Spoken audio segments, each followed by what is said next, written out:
এক দফা দাবিতে কাল থেকে অসহযোগের ডাক, শহীদ মিনারে ছাত্র জনতার সমাবেশ।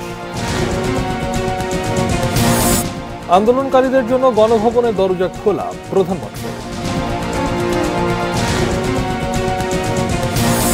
রংপুরে বিশ্ববিদ্যালয় শিক্ষার্থী আবু সাইদ হত্যা, 2 পুলিশ সাময়িক বরখাস্ত। Sponsored by Abiba Finance Limited.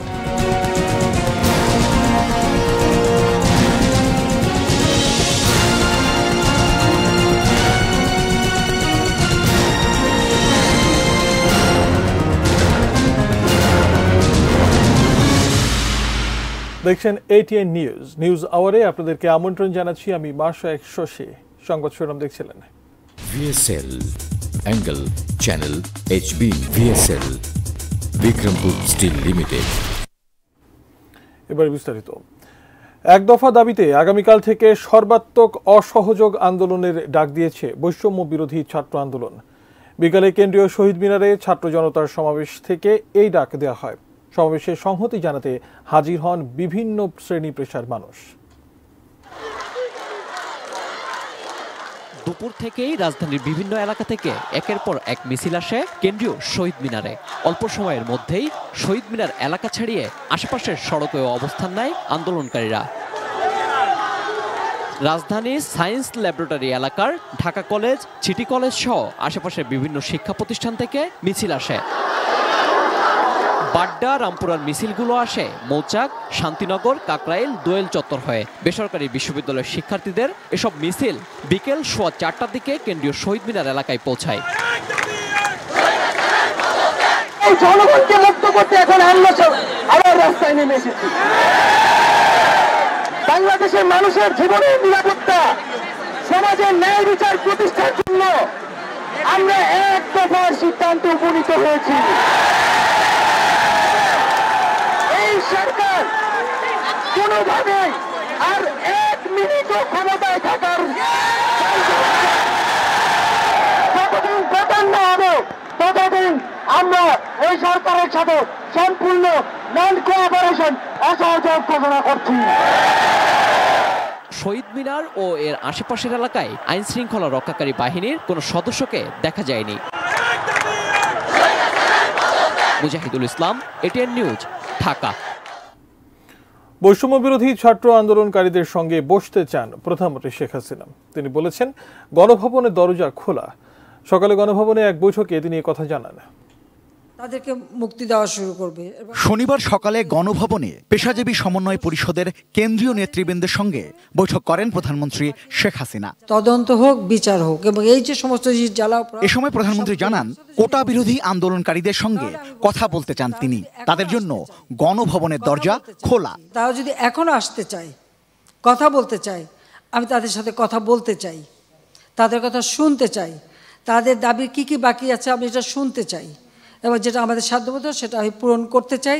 আমি এই সংঘাত চাই না। তারা যদি বসতে চায় আমার সঙ্গে, এই আন্দোলনকারীরা, কোটা আন্দোলনকারীরা, আমি তাদের সাথে বসবো, তাদের কথা শুনবো, তাদের দাবি দেওয়া এ পর্যন্ত যা মেনে নিয়েছে আরও কিছু আছে কিনা সেটা হয়তো শুনতে হবে। এবং আপনাদের সামনে আমি বলতে চাচ্ছি যেটা দেশবাসীরও জানা উচিত যে আমি কখনোই আমার দরজা বন্ধ করিনি। গণভবনের দরজা খোলা। যখনই এই আন্দোলনকারীরা কথা বলতে চায়, আলোচনা করে সমাধান করতে চায়, আমি তাদের সাথে নিজেই বসতে রাজি। আমি আবারও বলছি যে আন্দোলনকারীরা যদি আলোচনা করতে চায়, আমি এখনও রাজি। যে কোনো সময় তারা আসতে পারে, আলোচনা করতে পারে, দরকার হলে তাদের গার্জিয়ানদের নিয়েও আসতে পারে। এ সময় বিশ্ববিদ্যালয়, স্বায়ত্তশাসিত প্রতিষ্ঠান ও সরকারি প্রতিষ্ঠানে প্রস্তাবিত পেনশন ব্যবস্থাও বাতিল ঘোষণা করেন সরকার প্রধান। বিশ্ববিদ্যালয়, স্বায়ত্তশাসিত প্রতিষ্ঠান এবং প্রজাতন্ত্রের সকল বেতনভোগী কর্মচারীদের ক্ষেত্রে সার্বজনীন পেনশন ব্যবস্থায় অংশগ্রহণের বাধ্যবাধকতা বাতিল করে দিয়েছি, একবার বাতিল করে দিয়েছি। গত কয়েকদিনে আটক সাধারণ শিক্ষার্থীদের মুক্তি দেওয়ারও নির্দেশ দেন প্রধানমন্ত্রী। যারা করা হয়েছে তাদের মধ্য থেকে যারা ছাত্র ছিল, পরীক্ষার্থী, তাদের সবাইকে কিন্তু জামিন দিয়ে ছেড়ে দেওয়া হয়েছে। আর সাথে সাথে আমি এটাও নির্দেশ দিয়েছি যে এর ভিতরে যারা নিরীহ আছে তাদের সবাইকে, এবং ছাত্র যারা একেবারে খুনের সাথে জড়িত না বা এই সমস্ত ধ্বংসাত্মক কাজের সাথে জড়িত না, তাদেরকে মুক্তি দেওয়া শুরু করবে, এবং সেটা শুরু হয়ে যাচ্ছে।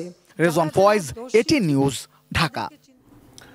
রংপুরে বেগম রোকেয়া বিশ্ববিদ্যালয়ের শিক্ষার্থী আবু সাইদ হত্যার ঘটনায় 2 পুলিশ কর্মকর্তাকে সাময়িক বরখাস্ত করা হয়েছে। সকালে গণভবনে পেশাজীবী সমন্বয় পরিষদের কেন্দ্রীয় নেতাদের সঙ্গে বৈঠকে একথা জানিয়েছেন প্রধানমন্ত্রী শেখ হাসিনা। যারা অস্ত্রধারী, যেমন রংপুরে একটা ঘটনা ঘটেছে, যে পুলিশ দায়ী সেই পুলিশকে সাসপেন্ড করা হয়েছে এবং তার বিরুদ্ধে তদন্ত হচ্ছে এবং তার বিচার হবে। ইতিমধ্যে কিন্তু সেই পুলিশ রংপুরের যে হত্যাকাণ্ডটা তার আমরা সাসপেন্ড করে দিয়েছি, তাকে কিন্তু সাসপেন্ড করা হয়েছে। আন্দোলনকারী শিক্ষার্থীদের দায়িত্বশীল আচরণের আহ্বান জানিয়েছেন আওয়ামী লীগের সাধারণ সম্পাদক ওবায়দুল কাদের। একই সঙ্গে তিনি আগামীকাল ঢাকা সহ সারা দেশের সমাবেশের কর্মসূচি দিয়েছেন।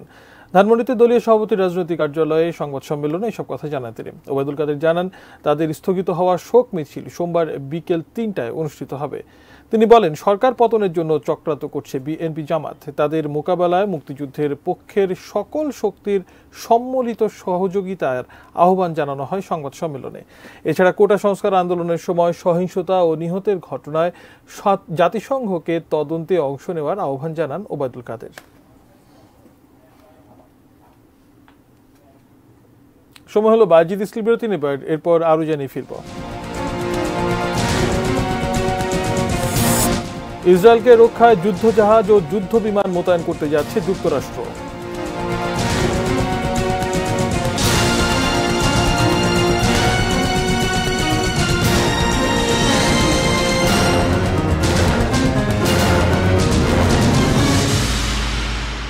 বিরতির পর আবারও আমন্ত্রণ জানাচ্ছি নিউজ আওয়ারে। ধন্যবাদ আমাদের সঙ্গে থাকার জন্য।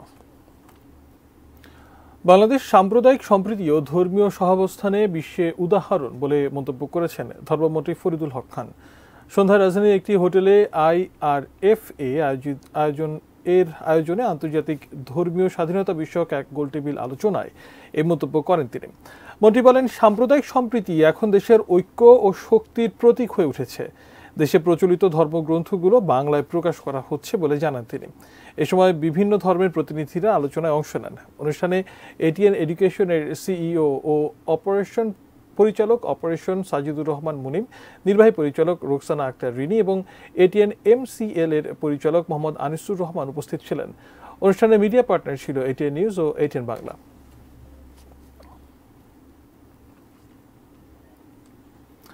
বাংলাদেশের সহিংসতায় 32 জন শিশু নিহতের তথ্য দিয়ে ইউনিসেফ দক্ষিণ এশিয়া অঞ্চলের পরিচালকের বিবৃতির পক্ষে তথ্য ও প্রমাণ দেওয়ার আহ্বান জানিয়েছে সরকার। তথ্য সম্প্রচার প্রতিমন্ত্রীর দপ্তর থেকে শনিবার গণমাধ্যমে পাঠানো এক সংবাদ বিজ্ঞপ্তিতে এই আহ্বান জানানো হয়। এতে বলা হয়, ইউনিসেফের অন্যতম পরিচালক সঞ্জয় উইজেসেকারের তার বিবৃতিতে জুলাই মাসে বাংলাদেশে 32 শিশু নিহতের তথ্য উল্লেখ করেছেন এবং শিশুদের গ্রেপ্তারের অভিযোগ তুলেছেন। 32 শিশু নিহত হয়েছে এরকম তথ্য সরকারের কাছে নেই।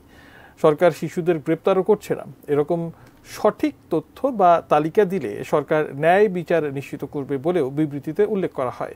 একই সঙ্গে গুজবে বিভ্রান্ত না হতে দেশীয় এবং আন্তর্জাতিক সংস্থাগুলোকে আহ্বান জানানো হয়। আন্তর্জাতিক অঙ্গনের খবর জানাবো।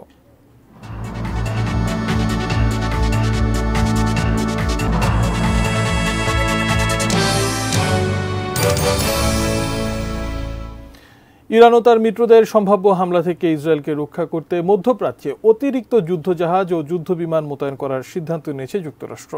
এছাড়া ব্যালিস্টিক ক্ষেপণাস্ত্র প্রতিরোধে সক্ষম ক্রুজার এবং ডেস্ট্রয়ারও অন্তর্ভুক্ত করা হবে।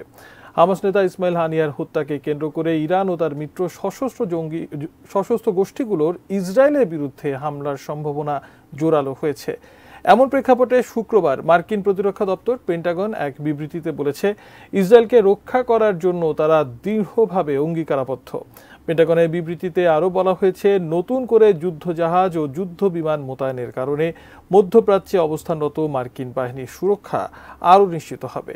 ইসরায়েলের প্রতিরক্ষার জন্য সামরিক সমর্থন বাড়বে এবং নিশ্চিত করবে যে যুক্তরাষ্ট্র যে কোনো ধরনের অপ্রীতিকর পরিস্থিতিতে সাড়া দিতে প্রস্তুত।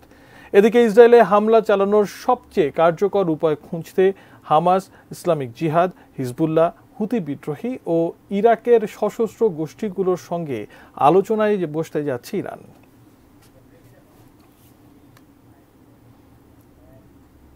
তার আগে এক নজরে শিরোনামগুলো দেখে নেব আরো একবার।